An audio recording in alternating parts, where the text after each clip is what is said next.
We are in chapter 1 of Desjardins Introduction to Business Ethics, and this is the third aspect of the chapter by my count. And this aspect of the chapter is about values. We start off by thinking about that businesses can act without values. Then we move on to discuss the notion of core values. What are core values? And finally, we ask about ethical values. The interesting thing there so far is that ethical values are not the same as core values. So we want to think about the relationship between core values and ethical values, as well as backtracking to the very beginning. In what way is it that businesses can act without values?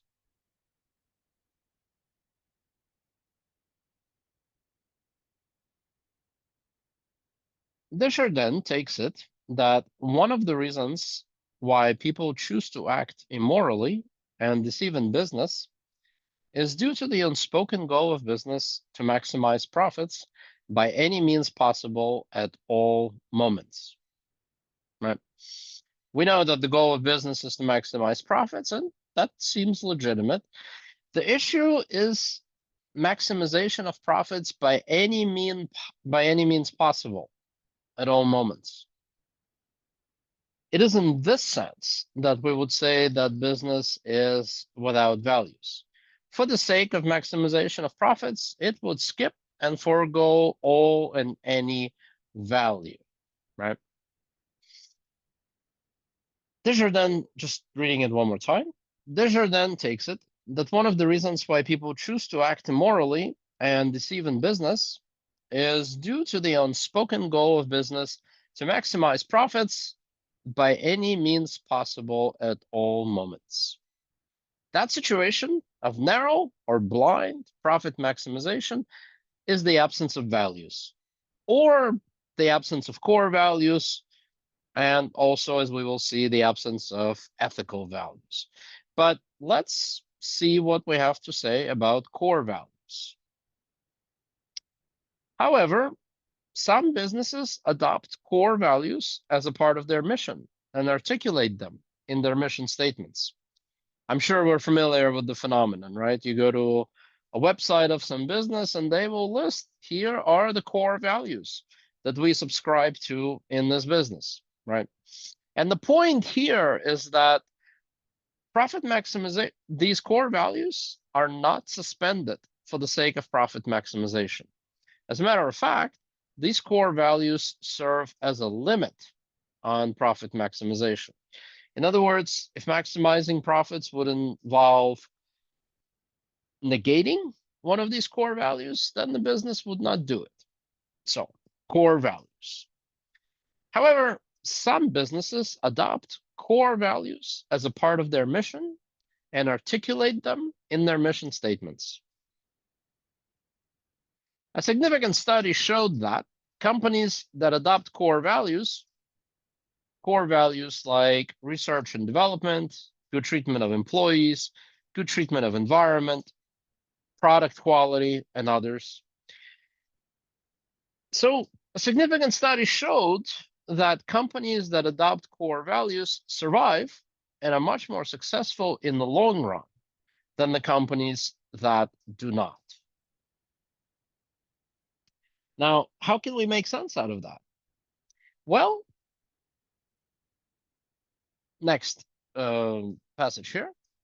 The reason why companies with core values are more successful in the long run is that these core values prevent companies from simply maximizing profits to the max at any moment.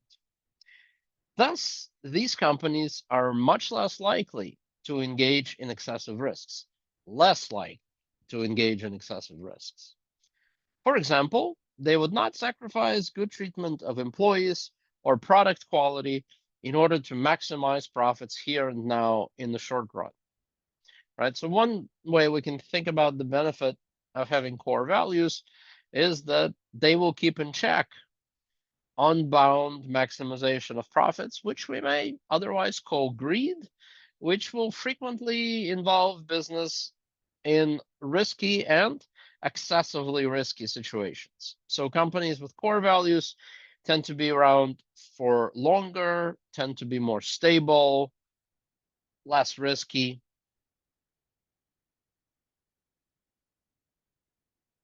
Now, moving forward to ethical values. From the discussion of core values above, we may get a sense that any core values would do in preventing the firm from excessive risk taking. But our goal in this class, after all, is to think about the relation between business and the specifically moral values. And not all values are moral values. So, what makes a value a moral value?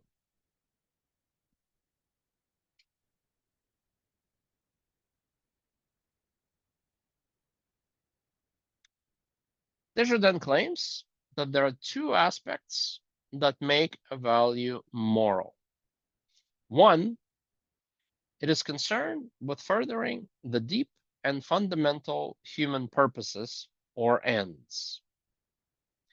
An end is just another word for purpose.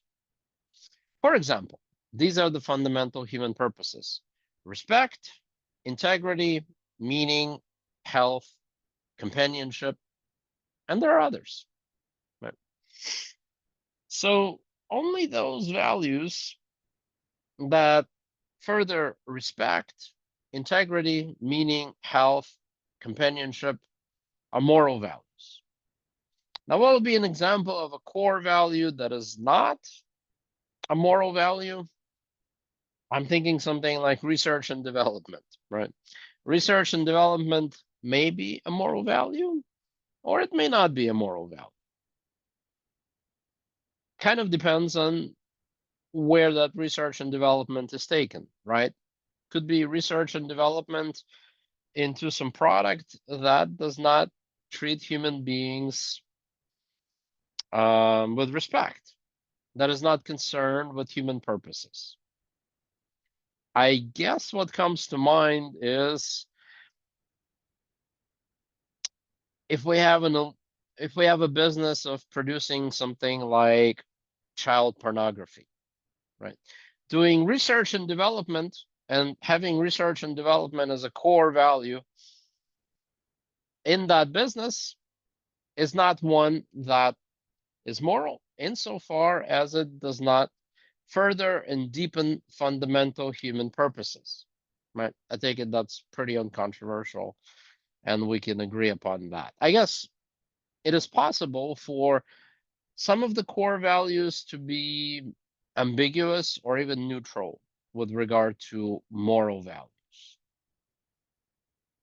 All right, so the first aspect of what makes a value moral is that it must be concerned with human purposes or ends, human well-being, in other words.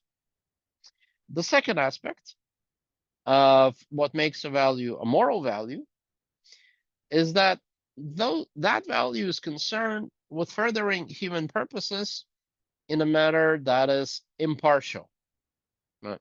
So impartiality is the second aspect of what makes a value a moral value. When we act morally, we are free of bias and favoritism. That is to say, we are impartial. And we treat strangers in the same way as people we like, and even in the same way as ourselves. Right? Somebody who plays favorites with people they like, whatever good is maybe going on there, we would not say that that is moral behavior insofar as that behavior is not impartial. Right? From the moral standpoint, each human being has exactly the same worth, and therefore no preferences should be in the direction of some and withheld from others. So the second aspect of making a value moral is that it must be impartial. When we act morally, we are free of bias and favoritism and treat strangers in the same way as people we like and even in the same way as ourselves, right? A person that is not impartial is going to say, My interests count more than anyone else's. My interests come first. That's not impartiality. Impartiality is treating everyone's interests as having the same worth. Much like a judge who must remain impartial and objective in a courtroom and not play favorites, right? So the two aspects of a moral value is that one, it is concerned with human purposes or human well-being. Two, that concern is impartial. In sum, a value is moral if it is concerned with furthering human ends impartially. Desjardins argues that the above is simply self-evident and separate moral values from those of preferences, self-interest, etc. Obviously, we'll have a deeper discussion of moral values when we do moral theories, but just from the get-go, I guess what we were trying to say here is that a company may have core values, but they may not be moral values, right? Core values just means that it's committed to something and won't sacrifice it for the sake of maximization of self-interest. Whereas an ethical value is specifically concerned, impartially concerned, with human well-being or human purposes.